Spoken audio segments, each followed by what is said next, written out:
Pension సొమ్ముతో పరారైన సచివాలయ ఉద్యోగి దాచేపల్లి పోలీస్ స్టేషన్లో లొంగిపోయాడు.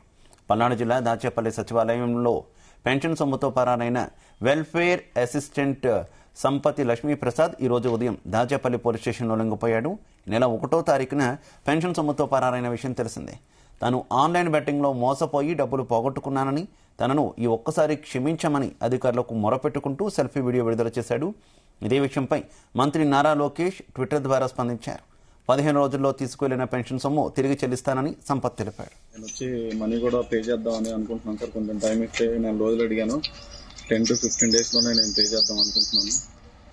థ్యాంక్ యూ సార్, నాకు సపోర్ట్ చేసిన అందరికీ.